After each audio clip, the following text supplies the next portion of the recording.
All right, we locked in right now. It's the Wheel1 podcast. It's your boy Master Twice, and I told you we back at it again. You know what I'm saying? This is part 3. Part 3 of that fucking story time. And now we getting into the rehab side of things. Now that's a whole story in itself. That's why we got this whole episode right here for you guys. You know what I'm saying? But anyways, so.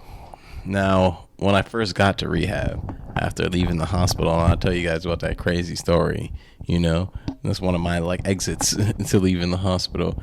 And as I left, I was going to rehab. They let me know I was going to Lyndhurst. It was a hospital not too far from Sunnybrook, and I was excited about the move because it was just like, okay, I'm one step closer to my goals, which my ultimate goal is to walk out of rehab.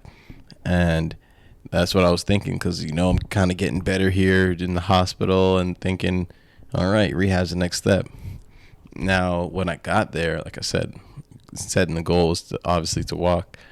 And, once you get there, you meet your team. They introduce you to the whole team. They make you feel kind of special when you think about it.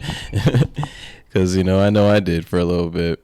And I got to meet my team. There was about 2 doctors. I got my main nurse, shout out Edna, had my PTs and OTs, physiotherapist and occupational therapist for those who don't know. And it was, Scott and Christina were my PTs, and then I had Brian as my OT and my sports guy. So I'll talk to him, chopping it up. And, it was just really good. And, I'm missing some people out, but obviously it was a great team of people to kind of help me in that moment of time because, I didn't know what to expect. And these are people that do this for a living, help people in this situation. And they really knew how to help me and motivate me, especially the first days in when you have to relearn how to do everything. Because that's what rehab taught me is that, I had to relearn how to do everything, literally everything. And, when I first got in there, it's like I'm dealing with, wearing diapers, literally, changing my own diapers and things like that. And relearning how to use the bathroom, brush my teeth, put my clothes on. Those are all things that you got to relearn how to do, a lot of occupational therapy stuff. And then you got the physical part of it, the physical therapy, and where there's days where it's when I first got there, I remember I couldn't even sit up straight. My ribs are hurting me, my shoulders killing me. I couldn't lift my right arm over my head like this. Could not do that, at the time. And it was real tough. It was a real struggle. I didn't want to do it most of the time. It was so hard. They're telling me, do a floor to chair transfer. I'm like, how the hell do you guys expect me to get from the floor back into this chair? That's impossible. You're lying. And then they would show me, and it's like, nah, you're using your legs, man. You're using your legs. Nah, it's impossible. I can't do that. But, it really is after with the hard work that you put in. And that was a great thing that, I had is just having that support system with the team with me. And then, with Lyndhurst, it was great that they had the gym, access to it every day. And that's where I was. If I wasn't in if I wasn't in a PT session, OT session, I was in the gym or in my room, because especially after getting shot, I wasn't really trying to socialize with people as much as I would normally. So, that was that whole experience of just getting in there. And that's probably the first couple of weeks of just getting in there and, handling that. And then one thing I had to deal with especially was I had to deal with a breakup while I was even in rehab. The girl I was with at the time, she came to me, kept it real with me, and just said, she didn't feel quite safe, being around me, even though not really my fault that, things happened to me, but you got to respect it and understand that. And that was a tough thing to deal with because it's I was at a state where I really felt, or why would anyone want me? And then the person that was with me didn't want me anymore. And it just amplified that thought. And that was a really tough thing to deal with. And then at that same time, I remember I had a little paternity situation going on, funny enough, a paternity situation. I going into it, this is a woman that I wasn't, in a court in a relationship like that with, but we were very cool, and she told me going in that, maybe there was a chance I could be, probably not. So I was like, okay. I was like, cool. And then, when it came time, that baby was probably born like, I'd say a couple weeks after I got shot, like once I hit rehab. And beautiful little girl. And, kind of thought it was me. From looking at her. And, did that whole paternity test situation, for probably like a whole week, thinking like, maybe this is the whole blessing behind everything. Like, I lost this, I lost my, ability to my mobility, but, maybe it came in the chance of that I get, a child in a weird way, but it turns out that she wasn't mine. And that kind of hurt me at the same time too, because it kind of just felt like I was just losing everything. Because by that time when I was in rehab, it just really felt like I was trying to get adulting going down, and I was getting it done before everything happened, and then boom, I got shot. My whole life just flipped in a second, and I couldn't believe it. And I thought I would have a little light of hope there, and there really wasn't. And that kind of hurt me for a second.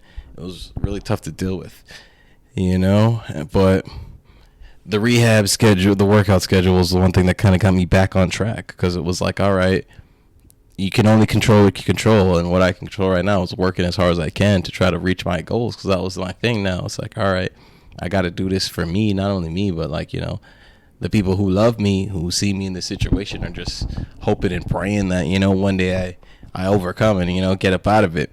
So that was like my big thing that motivated me through those tough times. Had a couple people come check in me in the meantime, not as much as I would hope, to be honest. I'm going to keep it real. But, with the situation, I definitely understood. And, everybody has their own life. That's one thing I had to realize. I learned a lot of lessons in rehab, and what was one of them is that everybody has their own lives. And, we can't always expect people to be the friend that we want to be. And that was a big thing big life lesson I had to learn there. And I'm glad I learned it when I did. So that was always a good thing. And then one of the many important things that happened to me in rehab was my therapy session. Shout out my therapist, Martha. She really got me through the mud, through the dirt. Because I really remember just the thought of it at first was like, I don't need therapy. Like, why you need to talk to somebody about my feelings, about, the typical ignorant thing to think about when it comes to thinking about mental health. And I really needed it. It was great, because first couple of sessions, I don't even think she said anything. She just sat there and just let me talk, and it felt great to kind of just vent, to somebody who doesn't know. And put her inputs in when she felt I was asking those questions, and I really appreciated that. And she really helped me get over my PTSDs, a lot of the triggers that I have, and identifying those triggers in general.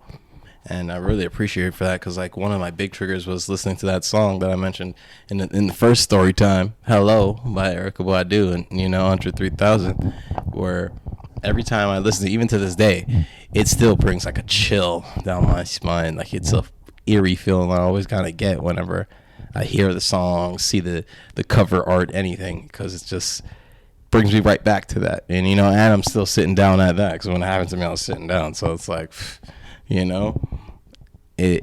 was a hard thing to deal with for a very long time. And one of the big things that Martha told me that helped me get through it was to always remember my current surroundings, to realize that I'm not in that place anymore.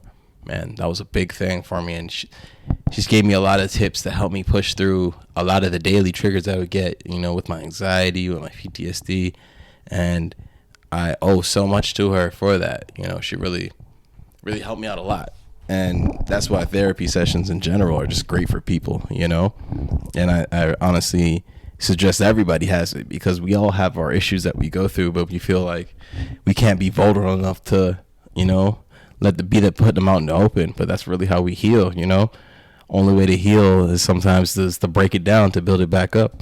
And that's one thing I had to realize, because, I felt very lonely while I was there, very lonely and homesick. And that was one thing that was a damper on my mental health as well, because it was like I'm dealing with all these physical injuries. My body has changed in so many dramatic ways, down to how I use the bathroom is different than how I used to. Like I've had to relearn everything in such a short amount of time, and I just want to go home. It was funny. I remember listening to a song by, Pyrex, I believe it is called I Just Want to Go Home. And that's exactly how I felt. I was in an ambulance going to get an x-ray, crying in the back listening to that, because it was like, man, I just want to go home. Like, I'd have been here too long. This is about maybe 2.5 months in. And I'm like, I've really been here too long. I just want to go home. I want to be better. And I'm getting better. I can do more things in my chair, but I'm not seeing the results that I want in this time. So that's why it's very discouraging, because it was just like, I'm doing everything I can, and it was real tough, especially being by myself more times. Because like I said, if I wasn't in the gym, I was more likely in my room. The people who worked at Lyndhurst will tell you that, like, I didn't really get out of my room, much less my wing much, So that was the thing with me, and it was something that really was a real issue for me, and it took me a while to get over, especially like a lot of time after leaving rehab, to get over the loneliness and still feeling somewhat homesick, because I still can't be able to do everything like I used to in those same home environments, and that was something that really hurt me a lot. But yeah, it was very hard for me just to deal with everything like that. And then one of the hardest parts was, after being at rehab for about my 3 months that I was there, was leaving and not being ready to leave. That was like one of the toughest things I ever had to deal with, because it was like, my time is up now, where they say I gotta go because they need the space for other people to make room, and it's like I have not reached my goals. Like, I've not stand on my own, I've not taken a step. Like, yes, I've gotten able to be a lot more independent in my wheelchair, and that independence has gained tremendously, now that's like, years later.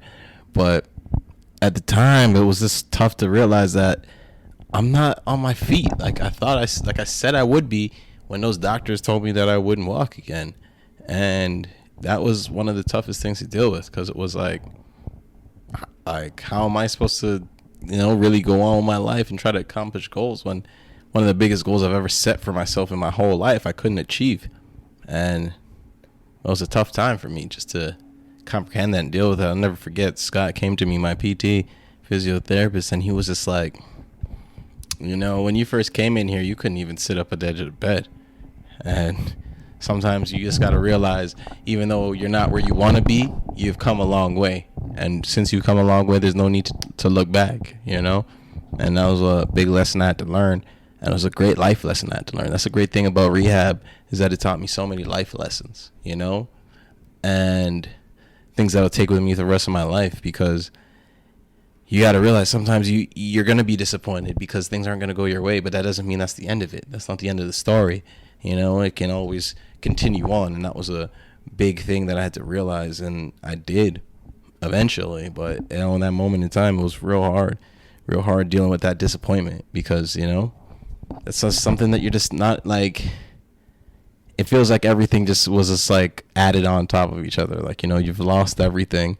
Your home, your job, your car, the girl you were with, the whole, like, even the potentials of like being a father, everything feels like it's just lost from you. And the one thing you're trying to regain is that ability to move and walk and try to regain a normal life. And even that you couldn't get. It was just a whole lot that I felt that was just holding me down. But at the end of the day, there's after every dark night, there's always a bright day. And that's like, one thing I had to realize. I had to go through a lot of storms to realize that there was a sunny horizon at the end of it.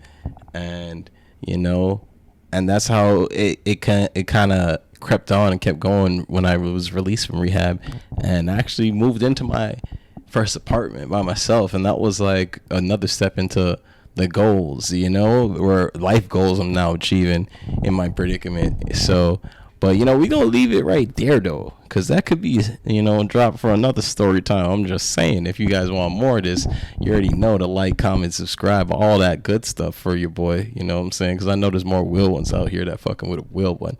So, you know what I'm saying? That's all we have for today. You know, this is a Wheel1 podcast. It's your boy, Master Twice. And, you know, we logging off for now.